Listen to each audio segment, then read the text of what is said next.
If you've ever had any interest in basic shadow work, mirror work, or any kind of work for self-love and self-healing, and you're still getting sidetracked or triggered by relationships in your life that still need healing, this is the missing link to opening yourself up to the difficult or damaged people in your life without losing yourself or shutting parts of yourself down to keep the peace.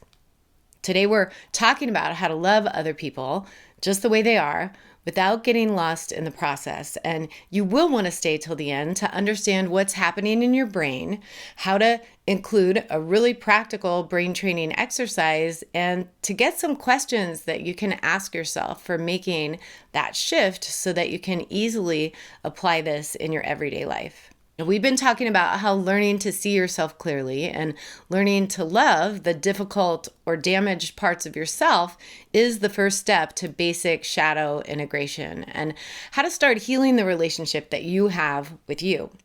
And we can apply all of that here to any challenges that you might be facing in relationships with other people, because the way you see yourself is very closely related to how you see other people. Your brain doesn't have one system for seeing yourself and a completely separate system for seeing them. It uses the same social circuitry for both, and that can cause some internal friction if you have a separate set of rules for certain people or expectations for other people that aren't being met. Very often that friction comes from the danger of the double standard. We're often prone to excusing ourselves and our own behavior while judging other people harshly. And we can apply what we know about the science of social circuitry in the brain as a metaphysical analogy. Some of that friction is probably coming from the part of you that sees yourself in them, because that part knows that we're all connected, and it knows that you can't really judge or help or hurt someone else without doing the same to yourself. We talked about this in the mirror work video. The same networks that activate when you look at yourself in the mirror activate when you're looking at someone else. It's the same system and the same wiring. Your brain is constantly scanning faces and tones and behavior, almost always trying to answer one question. Is what I'm seeing here safe, or is it a threat? And those mirror neurons in your brain start firing, whether you're observing someone else or experiencing something for yourself. Those neurons help you read people. They pull up past experiences and choose between defense and compassion. And that's true whether your brain is trying to read someone else's behavior or your own. And generally speaking, whatever you practice internally becomes your default externally. If you're hiding something from yourself, you're probably hiding from other people too. And if you're having a hard time practicing self-compassion, you're probably having a hard time offering it. If you're feeling sorry for yourself, you're probably either labeling other people as the victim or the bad guy. And if your internal pattern is to look for what's wrong, your brain can get really good at that really quickly. That's called negativity bias. Your brain is designed to scan for problems first, and we've talked about this before. That's normal because historically that kept you alive.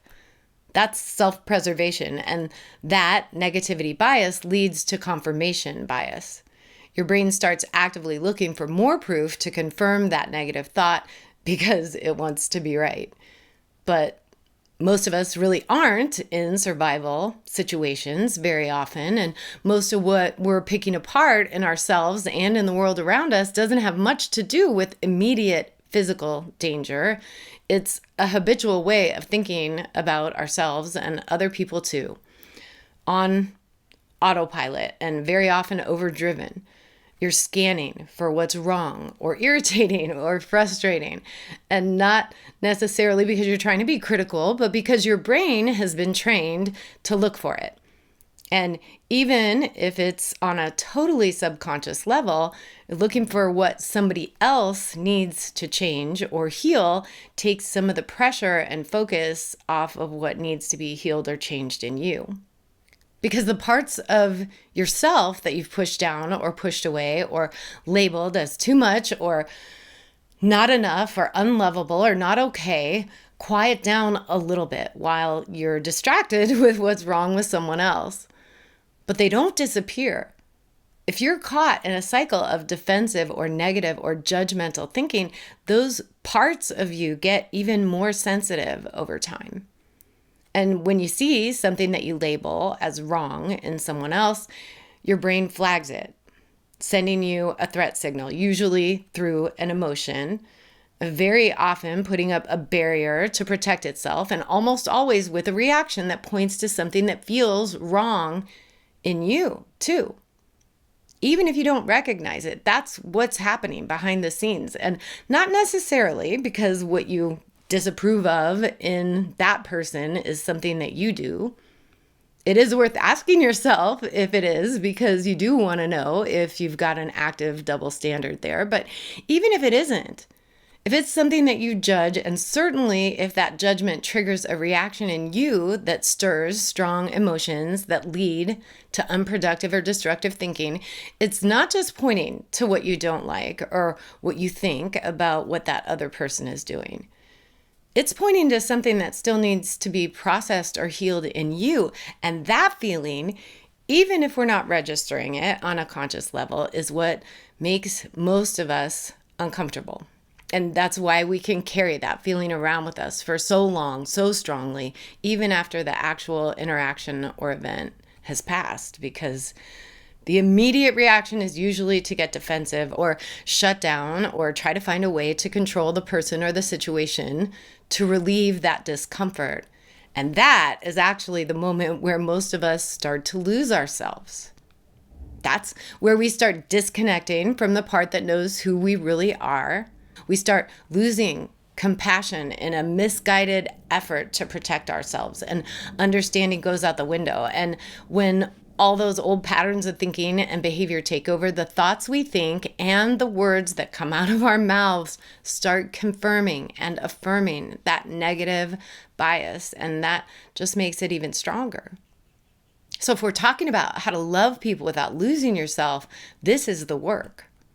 It starts with understanding what your brain is doing and learning to catch yourself doing it, because you can interrupt that pattern. If your brain's been trained to scan for what's wrong, you can train it to look for what's right. And not in a fake, positive thinking way, but with real compassion for the shared challenges that we all face in the human experience. You start looking for what could be learned or what could be healed in any situation, and acknowledge what's human in you and in the other person too. Remembering all the times in your life when you could have used a little extra compassion or a little extra love or understanding, because when you do that, your nervous system moves out of defensive threat response and into connection. And here's the physical part of the brain training exercise. This one actually has 2 hand gestures that we're using as physical anchor points, and they go together so naturally that you'll be able to do this anywhere with a little bit of practice. The first one is the Venus lock that we were working on last time for balance and connection between the right and left hemispheres of the brain. And the second one is the Lotus Mudra for opening your heart. And your breathing is the transition that brings them together.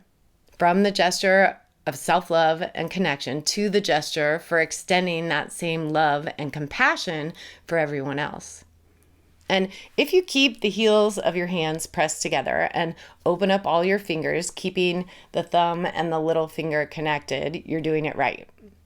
And we can practice that transition with breathing prompts in the 1-minute meditation, just inhaling to feel the connection and exhaling for sending out some compassion. And whether you apply the physical anchors in real life situations or not, if you practice, you'll set the neural anchor point in your head. And then all you have to do is catch yourself when an old pattern or reaction gets triggered as soon as you notice it. And not by shutting down, but by making a connection with the part of you that knows how to connect and intentionally open yourself up to the other person or people, or even to a situation, and the part of you that's trying to get your attention. And you ask yourself, what do I really know about what's happening right now? Am I making any assumptions? Am I making judgments based on past experience or hearsay, or adding to the story, making it more dramatic than it actually is, or adding a negative spin or a worst case scenario in my head? What part of me is reacting right now? What am I feeling? And if it's angry or defensive or judgmental, how could I turn that feeling into understanding? And that question is the pattern interrupt. Pulling your brain out of the automatic reaction with the self-love practice and loving yourself enough to be the best version of you, not based on needing to be right or in control of someone else's life, or turning into a doormat or forgetting about what you need. Just asking, how do I love me and them in a healthy way at the same time? What would the very best part of me say or do for both of us here? Not the part that's angry or resentful or defensive, or the part that's caught up in fear or people pleasing, but the very best of me, the part that knows how to be soft and strong at the same time. And if you've explored those parts of yourself and you've done the work to really identify and see them and understand them, you've got something really powerful to work with here. Go back again to the mirror work video if you need to. You can apply all of this there and all of that here. Integrating all that work that you've done to heal the relationship that you have with different parts of yourself, to heal the relationships that you have with other people. Finding real compassion and real understanding and practicing it in real time. Not just when it's easy, because the real healing and the most meaningful change in you will be most impactful on your brain if you remember to do it when it's not easy. And you don't lose anything here. It's not your job to heal or change them. It's your job to heal and change you. You're not losing the fight or losing yourself. This is where you find yourself, and that's what changes your relationships. Showing up as the real you, offering the best of you, even when it's hard to do, because your brain is always learning from you. Every time you choose a new reaction and a new path, you're rewiring your brain. And over time, what used to trigger you just doesn't hit the same way. And it's not because other people changed, it's because you did. If you're talking about someone on the outskirts of your life and their behavior is unhealthy, the answer might be to wish them well to the best of your ability and walk away. But if you're talking about someone that you really do love and care about, the answer is probably to keep giving them the best of you and stay.